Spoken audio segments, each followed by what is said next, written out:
Step into a place full of new ideas and opportunities at Techno India University Tripura, where you learn, grow, and build your future. A place that truly helps your dreams become a reality. মাদক পাচার মামলায় দোষী সাব্যস্ত পশ্চিমবঙ্গের মুর্শিদাবাদের সিজারুল শেখের 10 বছরের সশ্রম কারাদণ্ড। ত্রিপুরা উত্তর জেলা চুড়াইবাড়ি থানা এলাকায় বহুল আলোচিত 560 কেজিরও বেশি নিষিদ্ধ গাঁজা পাচার মামলায় এক অপরাধীকে 10 বছরের সশ্রম কারাদণ্ড এবং 1 লক্ষ টাকা জরিমানার নির্দেশ দিল বিশেষ এনডিপিএস আদালত। জরিমানার অর্থ অনাদায়ে আসামিকে অতিরিক্ত আরও 2 মাসের কারাদণ্ড ভোগ করতে হবে। সাজাপ্রাপ্ত আসামির নাম সিজারুল শেখ, সে পশ্চিমবঙ্গের মুর্শিদাবাদ জেলার বাসিন্দা। আদালত ও পুলিশ সূত্রে জানা গিয়েছে 2022 সালে 15 নভেম্বর ত্রিপুরা উত্তর জেলা চুড়াইবাড়ি নাকা চেকপোস্টে নিয়মিত যানবাহন তল্লাশির সময় ত্রিপুরা থেকে আসামগামী পশ্চিমবঙ্গের নম্বরযুক্ত একটি 12 চাকার পণ্যবাহী ট্রাককে আটক করে পুলিশ। ট্রাকে থাকা 2 ব্যক্তি সিজারুল শেখ ও কুলসাদ শেখকে জিজ্ঞাসাবাদ করার সময় তাদের কথাবার্তায় চরম অসঙ্গতি ধরা পড়ে। এরপরে পুলিশ ঘটনার গভীরে গিয়ে তদন্ত শুরু করে। পরবর্তীতে ম্যাজিস্ট্রেট এবং উচ্চ পদস্থ পুলিশ আধিকারিকদের উপস্থিতিতে এই পণ্যবাহী ট্রাকে পুঙ্খানুপুঙ্খে তল্লাশি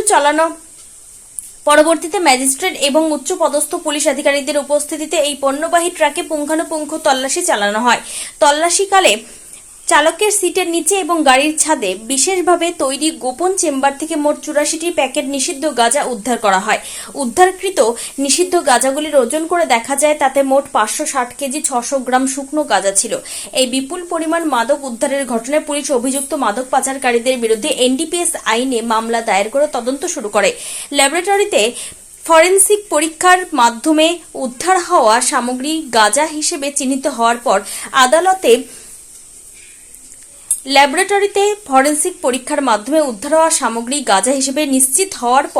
আদালতে চার্জশিট দাখিল করা হয়। দীর্ঘ বিচার প্রক্রিয়া এবং সাক্ষ্য প্রমাণ গ্রহণের শেষে অবশেষে শুক্রবার আদালত অভিযুক্ত মাদক পাচারকারী সিজারুল শেখকে দোষী সাব্যস্ত করে এই কঠোর সাজা ঘোষণা করে। তবে প্রসিকিউশন সূত্রে জানা গেছে, এই মাদক পাচার মামলার অপর অভিযুক্ত কুলসাদ শেখ জামিনে মুক্তি পাওয়ার পর থেকেই পলাতক রয়েছে।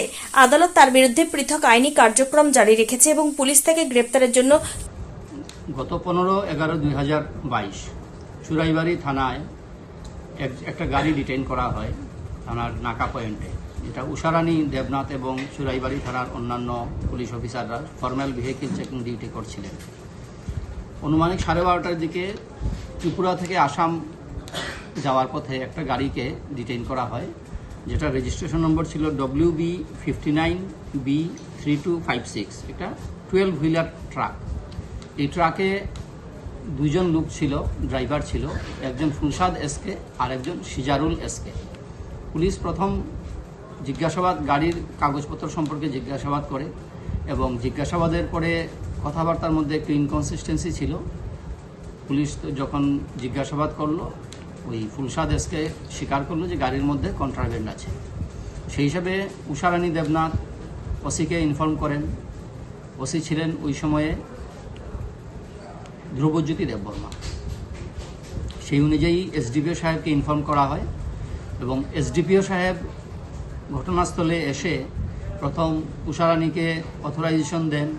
সেই অনুযায়ী অন্য ফর্মালিটিসগুলা সারার পরে গাড়ি যখন সার্চ করা হয়, গাড়ির ড্রাইভারের সিটের নিচ থেকে টোটাল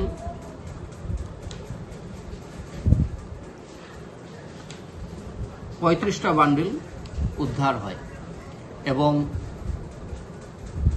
আবার সার্চ করা হয় গাড়ির উপর টপ রুফ থেকে 49টা বান্ডিল সিজ করা হয়।